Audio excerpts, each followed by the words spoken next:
함께 읽고 은혜 나눌 말씀은 고린도전서 5장 9절로 13절입니다. 고린도전서 5장 9절로 13절 말씀 제가 봉독해 드리겠습니다.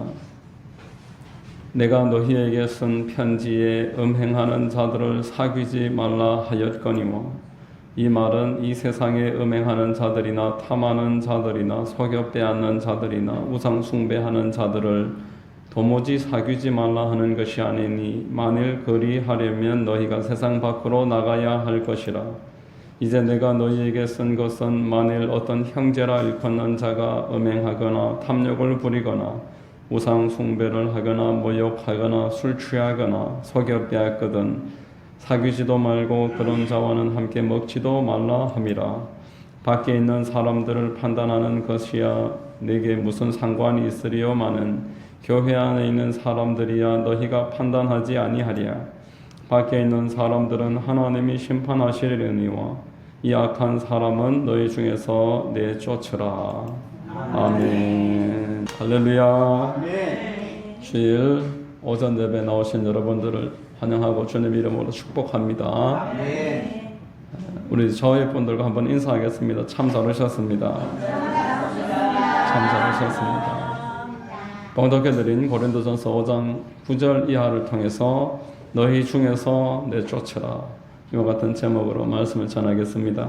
성령께서 근원을 더하시기를 바랍니다. 아멘. 여러분, 사도 바울은 선교 여행을 하는 중에 교회를 세우고 교회마다 지도자들을 세웠습니다. 그리고 다른 곳으로 갔지만 영으로 그들과 함께 교통을 하고 서신으로 계속 편지를 주고받으면서 교회와 함께 긴밀하게 연합을 하였습니다. 교회들은 큰 문제가 있을 때에는 반드시 바울에게 서신도 보내고 사람도 보내고 그렇게 해서 도움을 받고 그 뜻 가운데 하나님의 영광을 드러내고자 함께 협력을 했었습니다. 고린도 교회에 보낸 편지가 총 3편이 있는데 성경에 2편이 고린도전서, 고린도후서 이렇게 나와 있고 또 한 편이 알려져 있는 서신이 있습니다. 이 편지들에 보면은 음란에 관한 내용들이 계속 거론되고 있습니다. 이 고린도전서 앞에도 편지가 있었었는데 거기에도 음란에 관해서 거론이 되고 있었습니다. 오늘 본문 9절을 보면은 내가 너희에게 쓴 편지에 음행하는 자들을 사귀지 말라 하였거니와 이 앞전의 편지를 지금 이야기하는 것입니다. 여러분, 어느 시대나 사람이 있는 곳에는 음란은 빠지지 않고 따라다니는 큰 문제입니다. 요한일서 2장 16절에 보면은 이는 세상에 있는 모든 것이 육신의 정욕과 안목의 정욕과 이생의 자랑이니 다 아버지께로부터 온 것이 아니요 세상으로부터 온 것이라 이렇게 말합니다. 육신의 정욕은 세상의 특징입니다. 기쁨의 동산 에덴이 이제 히브리어로 기쁨이라는 뜻인데 그곳에서 추방당한 사람들은 모조품 기쁨을 추구하면서 살아갑니다. 육신의 쾌락, 마귀가 이 육신의 쾌락을 사람에게 던져줌으로써 계속 타락을 이제 시도하는 것입니다. 세상 신의 마귀는 사람들의 마음을 혼미하게 하려고 그 마음에다가 쾌락, 육신의 정욕 이런 것들을 통해서 이제 서서히 더 악한 것들로 끌어당깁니다. 하나님을 믿게 된 이제 교회가 어느 순간 이제 마음이 건조해지고 삶이 참 팍팍하게 느껴질 때 이전에 자신들의 행했던 것들을 되돌아보는데 그때에 누구나 그 유혹 가운데서 예전의 생각들을 하면서 혹자는 넘어가기도 합니다. 그런 일들이 교회들에도 있다라는 것을 성경은 계속 말하는 것입니다. 이 성적 타락이 무서운 것은 그 다음 범죄로 반드시 연결되기 때문에 그렇습니다. 미디안 광야에서 우상 숭배를 계속 거절을 했었던 이스라엘 백성들이 성적 타락을 하고 나니까 그 성적 타락의 대상들이 섬겼던 우상을 받아들이는 것을 보게 됩니다. 성적 쾌락, 그 다음에 더 큰 범죄 따라옵니다. 다윗이 바세바와 간음을 하고 그 다음에 우리아를 살인한 것을 알 수가 있는 것입니다. 따라서 오늘날도 마귀는 성도들을 넘어뜨리기 위해서, 교회를 짓밟기 위해서 성적인 타락이라는 범죄를 이용하는 것은 어렵지 않게 우리가 짐작해 볼 수가 있습니다. 여러분, 성적으로 무너져 버리면은 그 다음부터는 기도도 전도도 어떤 영적인 일에도 무기력해질 수밖에 없습니다. 아무도 없는 곳에서 홀로 하는 음란한 행위라고 할지라도 그것은 그 사람의 영적인 무기력과 무능력을 가져오게 됩니다. 여러분, 삼손을 한번 생각해 보십시오. 드릴라에 무릎을 베고 있다가 그 육신의 정욕에 빠져들어서 결국 두 눈이 뽑히고 말았습니다. 오늘 본문은 우리에게 음행하는 자를 사귀지 말라 이렇게 말씀을 합니다. 음행이라고 번역된 헬라어 포르노스라는 단어는 간음을 말하는 단어입니다. 남창을 말하는 단어입니다.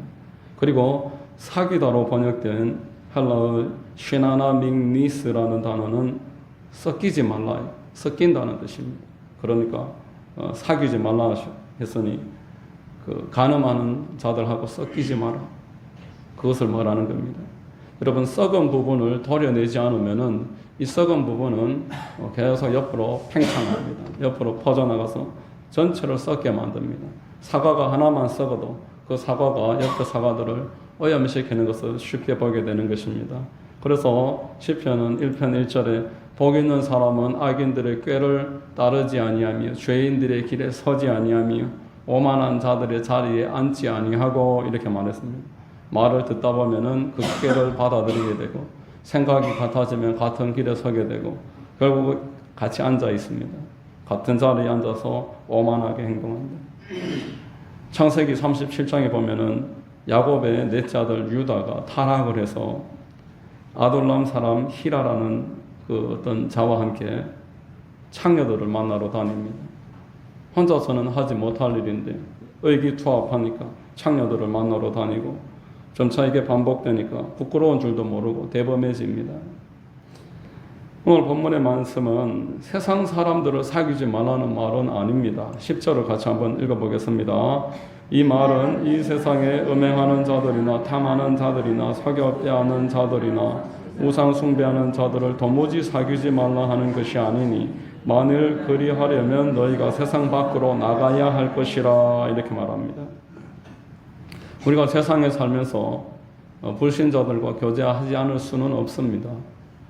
불신자들이 우상 숭배를 했다고 해서 절교할 수도 없습니다. 그런 식으로 하는 것은 하나님의 뜻이 아니다라는 겁니다. 오히려 불신자라고 할지라도 계속 만나야 되고 그들과 교제를 해야 됩니다. 불신자들은 자연스럽게 우상 숭배를 하면서 살아가게 됩니다. 그리고 그들은 음행도 쉽게 합니다. 남의 것을 빼앗기도 쉽게 하는 것입니다. 그들에게 그것은 특별한 일이 아닙니다. 왜냐하면은 요한복음 8장 44절에 보니까 마귀의 자녀다, 너희 아비는 마귀다 이렇게 말을 하고 있습니다. 마귀가 이끌고 다니기 때문에 이런 일들은 자연스러운 것입니다. 우리가 세상에 살면서 그들과 복음을 전해야 합니다.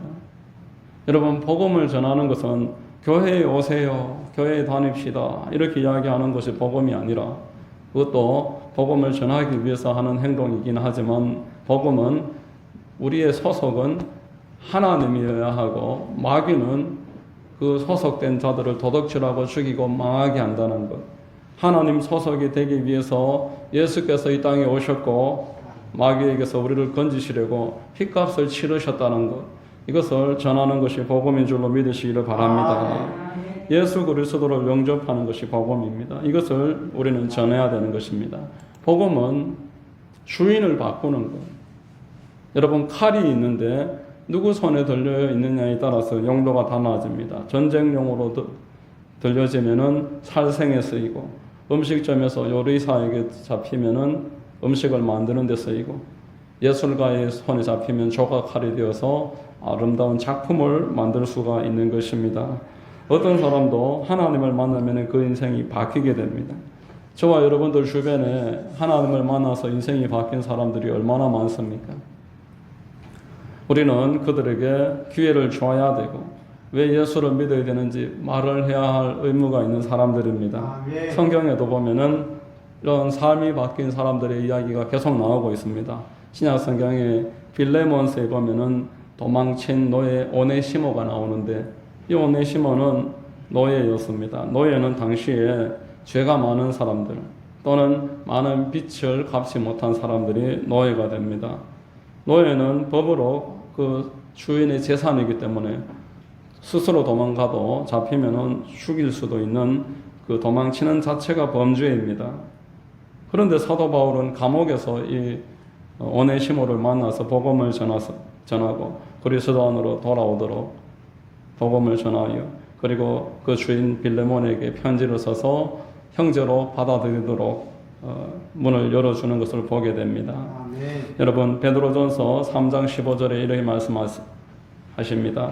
너희 마음에 그리스도를 주로 삼아 거룩하게 하고 너희 속에 있는 소망에 관한 이유를 묻는 자들에게는 대답할 것을 항상 준비하되 온유와 두려움으로 하고 이렇게 말합니다. 언제든지 우리는 복음을 전할 준비를 해야 되는 줄로 믿으시기를 바랍니다. 예수님은 우물가의 여인을 만나서 복음을 전하셨고 또 십자가 우편의 강도에게도 복음을 전하여 그들이 구원을 얻도록 늘 기회를 주셨습니다. 이렇게 복음을 전해야 하는데 그러나 교회 안에 이제 들어온 사람들에 관해서는 우리가 그들의 행위에 관해서 타협할 수 없다라는 겁니다. 여전히 그런 일들을 행할 때에는 그 일에 대해서 제재를 가해야 된다는 겁니다. 그리스도의 영광을 가리고 지체로서의 역할을 바르게 할 수 있도록 제재를 반드시 가해야 합니다. 오늘 본문 5장 11절에 같이 한번 읽겠습니다. 이제 내가 너희에게 쓴 것은 만일 어떤 형제라 일컫는 자가 음행하거나 탐욕을 부리거나 우상 숭배를 하거나 모욕을 하거나 술 취하거나 속여 빼앗거든 사귀지도 말고 그런 자와는 함께 먹지도 말라 함이라 이렇게 말합니다. 언젠가는 깨닫겠지. 하나님이 알아서 하시겠지. 그러나 그런 경우에 거의 잘 변하지 않습니다. 아주 예외를 말할 수는 있지만 대부분 아주 시간이 많이 걸리고 옆에 나쁜 영향을 계속 끼치게 됩니다. 가장 정확한 방법은 하나님께 있는 줄로 믿습니다. 하나님은 그런 경우에 반드시 징계하셨고 그런 경우에 반드시 다 드러나게 하셨습니다. 그래서 후회하게 만드시고 회개하게 만드셔서 돌아오게 하셨습니다. 여러분 나의 방법이 하나님 방법보다 옳다고 생각하는 것이 교만입니다.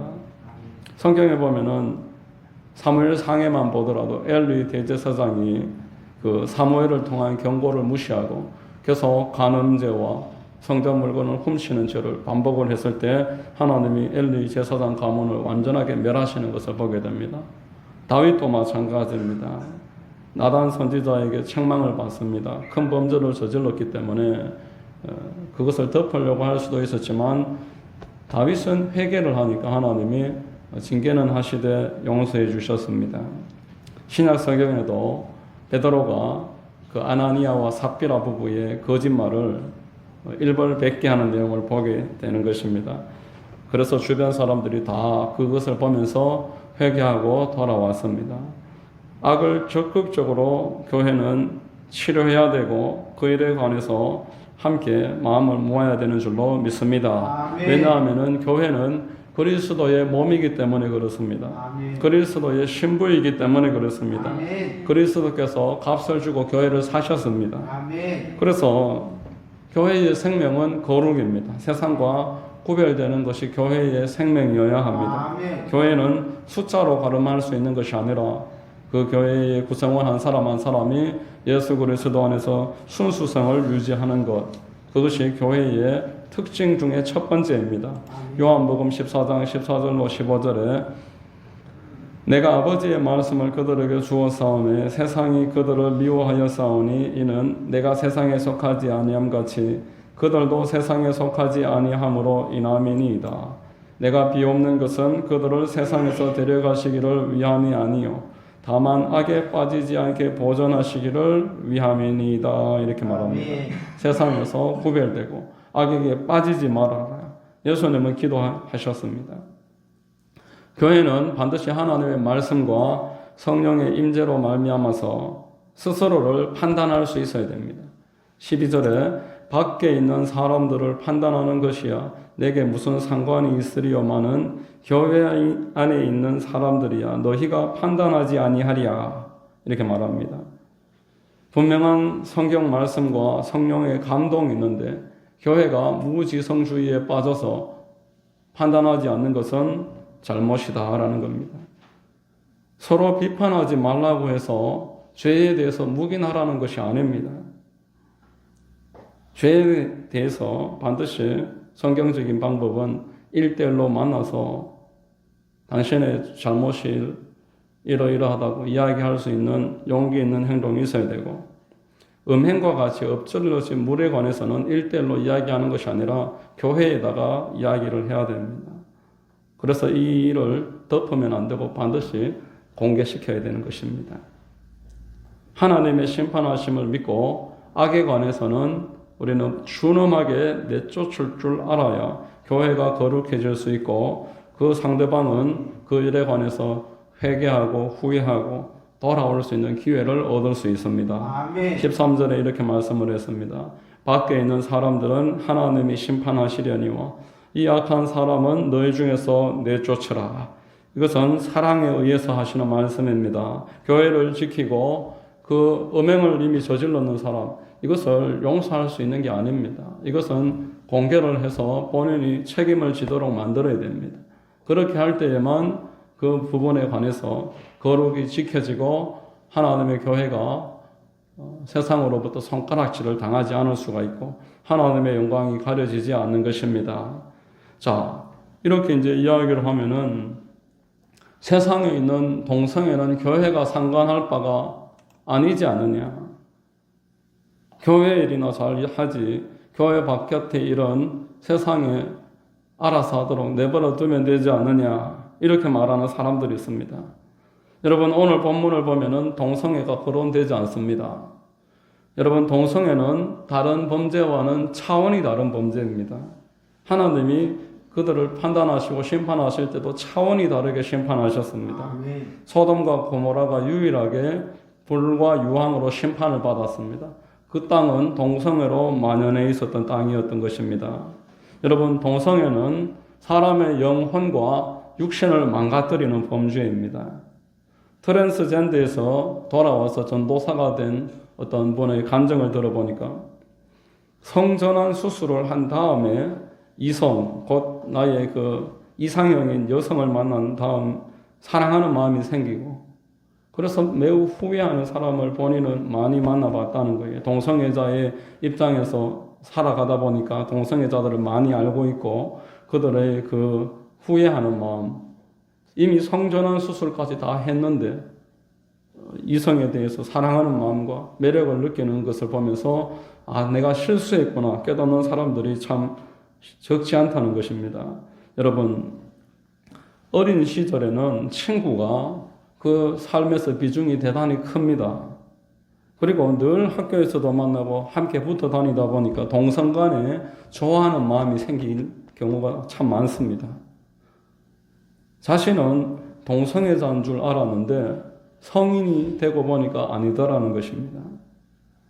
얼마든지 이성에 끌릴 수가 있고 동성에 끌릴 수가 있고 그런 게 사람의 마음입니다. 그런데 어린 시절에 마음대로 선택을 할 수 있도록 허락을 해서 어린아이들이 동성애자가 되고 성전환 수술을 하게 하고 이런 일들이 지금 동성애자들이 만들어가는 법의 모양이다라는 겁니다.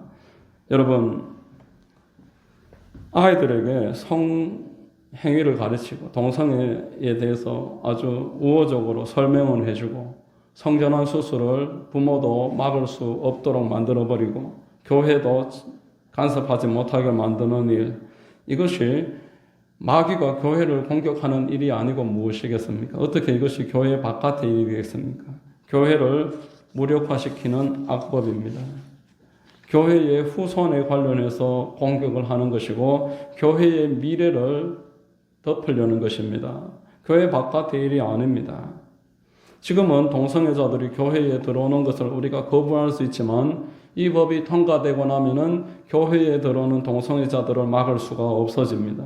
교회에 들어와서 결혼식을 하겠다고 하고 교회의 구성원이 되어서 교회와 함께 모든 일을 하려고 할 때 그들에게 동성애가 잘못됐다는 걸 말해줄 수가 없습니다. 복음도 전할 수 없게 만듭니다. 이것은 교회의 일입니다. 세상의 일이 아니다라는 것을 우리가 명심을 해야 되겠습니다. 아멘. 우리는 오늘 연합예배 드리기 위해서 서울 광화문으로 올라갑니다. 이 일이 하나님이 참 기뻐하시는 일이라는 것을 준비하는 과정 가운데서 많이 경험을 했습니다. 순조롭게 되었고 모든 일들이 다 예비되었다라는 것을 확인할 수 있었습니다. 여러분, 믿음에는 반드시 행동이 필요한 것입니다. 아멘. 하나님의 교회를 가로막고 하나님의 영광을 훼손시키려고 하는 악한 세력들이 활동을 할 때 다윗과 같이 하나님 앞에 서서 골리앗 앞에서 하나님의 영광을 가리는 자들에게 용감하게 나아갈 때 하나님이 도와주시고 그의 용기와 믿음을 통해서 하나님의 기쁨과 하나님의 은혜가 그 모든 나라에 충만하게 되는 줄로 믿습니다. 아멘. 오늘 우리 나아가서 함께 회개를 많이 해야 되겠습니다. 어떤 비판이나 정죄의 마음이 아니라 회개하는 마음, 나라의 죄를 회개하고 이 음란으로 가득 차 있는 한국에 소돔과 고모라와 같이 퀴어 축제가 벌어지고 있고 그리고 동성애의 그 뒷골목에 그런 유흥시설들이 참 많다고 합니다. 그곳에 신음하고 있는 그 많은 영혼들을 위해서 회개하고 기도하고 또 못 모르고 이거 합법화하려는 자들에게 분명하게 안 된다는 메시지를 전하고 하나님 앞에 간구하고 기도할 때 우리를 통해서 기도를 통해서 하나님이 역사하실 줄로 믿습니다. 아멘. 이런 큰 은혜가 있게 되시기를 주의 이름으로 축원합니다. 아멘. 기도하겠습니다. 하나님 아버지 감사합니다. 오늘도 말씀을 통해서 갈 길을 제시해 주시고 우리를 깨닫게 해주시니 감사합니다. 아멘. 우리가 교회로서 거룩을 지켜나가고 또 사회에 교회를 가로막고 하나님의 영광을 가리는 일들에 대해서 분명한 입장을 취할 수 있는 지혜와 성령 충만함을 더해 주시고 하나님의 뜻이 이루어지도록 붙잡아 주시옵소서. 감사합니다. 예수 그리스도의 이름으로 기도드립니다. 아멘. 아멘.